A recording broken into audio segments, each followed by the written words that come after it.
By 2050, Los Angeles shimmered like a living circuit board, glowing with layers of human imagination and digital intelligence woven seamlessly together.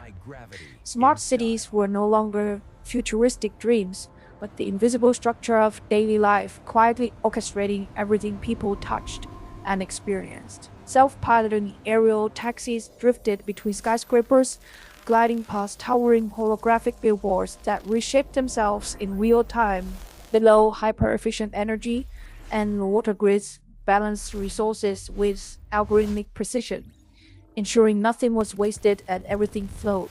Artificial intelligence was no longer a background tool, but an omnipresent force guiding traffic, healthcare, logistics, and communication. Yet beneath this dazzling convenience lived a quiet tension, a growing question about who truly held control in an AI-driven civilization.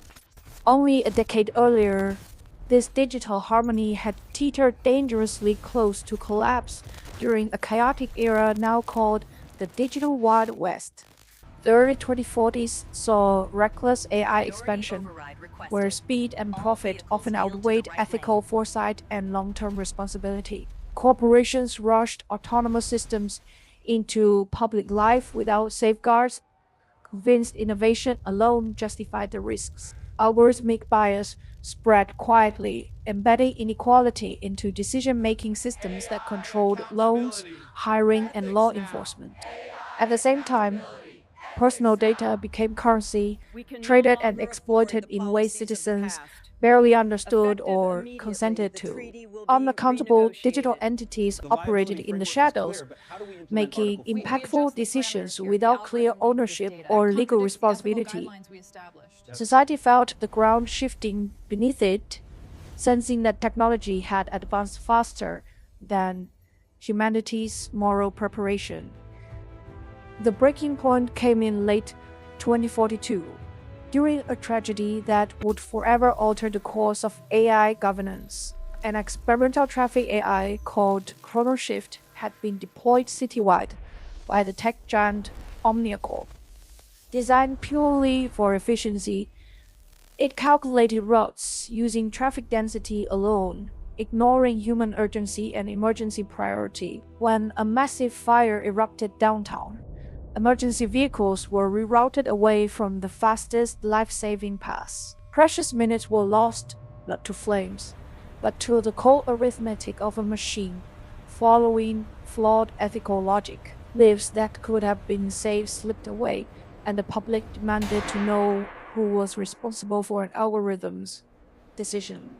The city reeled in shock, confronting the terrifying reality that powerful systems existed beyond meaningful accountability. Public outrage exploded across Los Angeles, filling holographic plazas with augmented protests, visible from miles away. Citizens demanded oversight, transparency, and consequences for digital systems that shaped human fate. Politicians who once feared limiting innovation now faced overwhelming pressure to establish ethical guardrails. Legal scholars, technologists, and ethicists gathered urgently, drafting bold proposals for AI accountability frameworks. A powerful consensus emerged.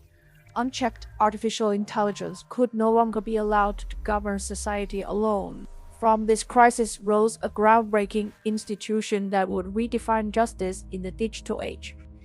It was called the Elysian AI Ethics Tribunal, named after the ancient ideal of a realm of perfect justice and balance. Chartered by the Global Digital Governance Council, it was rapidly enacted by Los Angeles lawmakers in 2043. It's no ordinary court, but a legal body designed to judge the ethical consequences of intelligent machines.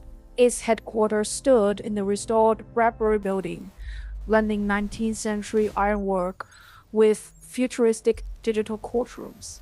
The setting symbolized a powerful idea: timeless human principles of justice guiding the most advanced technologies ever created. The tribunal's mandate was sweeping, empowered to investigate, adjudicate, and recommend laws for AI ethical violations.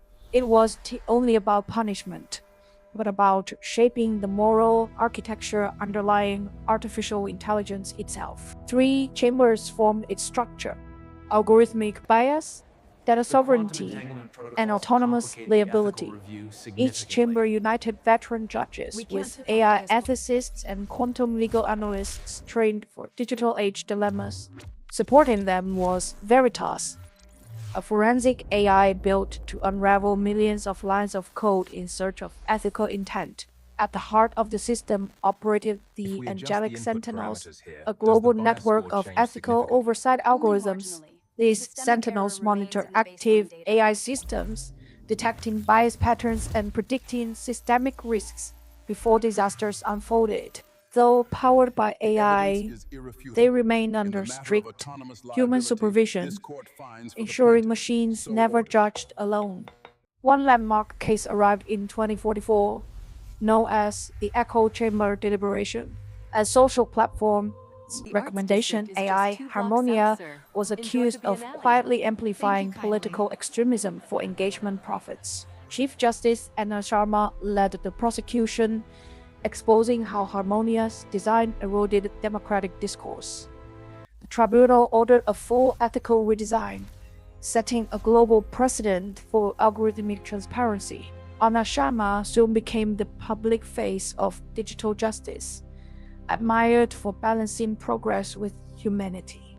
Her clear explanations helped ordinary citizens understand complex AI rulings that shaped their everyday lives. Corporate culture shifted dramatically, with companies investing heavily in ethical audits and compliance leadership.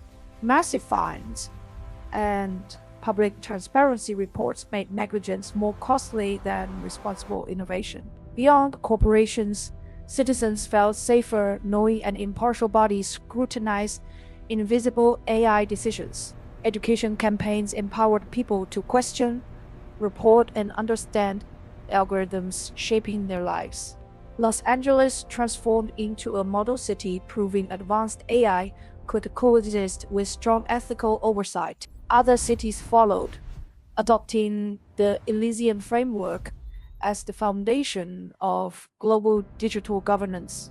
From New Tokyo to London, new institutions echoed its structure and cited its legal precedents. Still, critics argued the tribunal's authority might slow innovation and burden young tech startups. Debates flared over whether humans could truly judge systems that surpassed human cognitive limits.